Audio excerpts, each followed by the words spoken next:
Hey guys, Nina here, welcoming you to another reading from the Ladies of Horror Picture Prompt Monthly Challenge, hosted by Elaine Pascal on her channel, The Godmother of Horror. If you'd like to read along or read previously published pieces, please visit spreadingthewritersword.com or ladiesofhorror.com. In the meanwhile, enjoy the reading.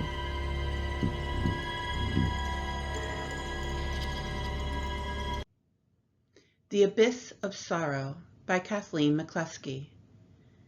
The old cathedral stood for centuries. Its dark corridors whispered of unspeakable horrors. Nathan, lured by the possibility of an adrenaline rush, ventured inside.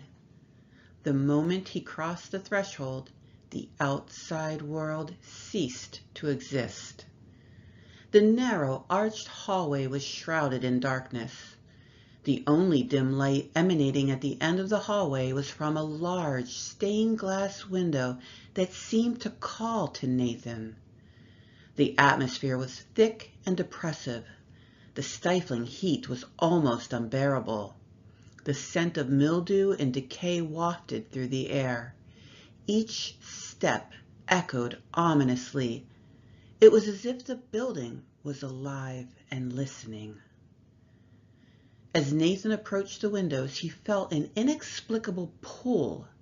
It was a compulsion to touch the glass. His fingers brushed the cold surface, and the lights seemed to grow brighter, casting long, eerie shadows that danced along the walls. It was then he heard it, a low, guttural whisper, calling his name. Heart-pounding, Nathan turned to leave, but the hallway had stretched impossibly long. He paused.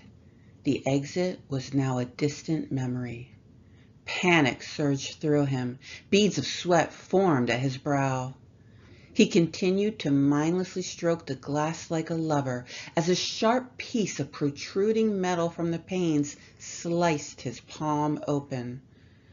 Blood began to well up and drip onto the floor below.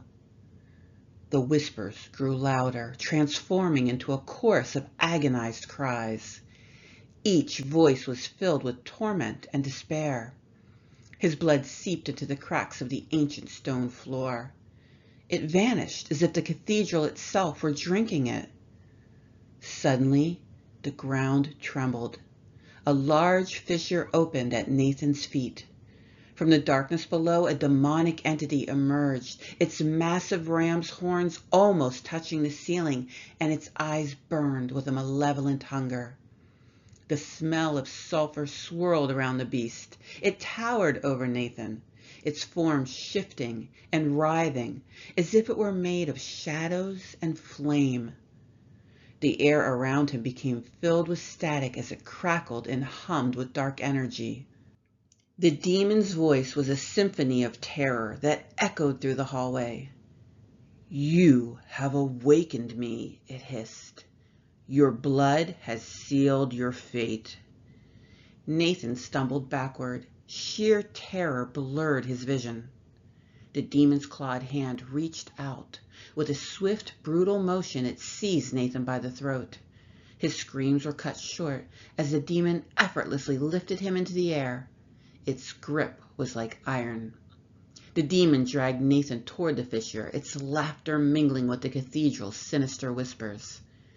As he was pulled down into the abyss, Nathan's mind shattered, consumed by the horrors that awaited him. The old cathedral stood silent once more, a beacon for the damned. It awaited its next victim. The light from the stained glass flickered briefly, as if mocking the hope that it once offered.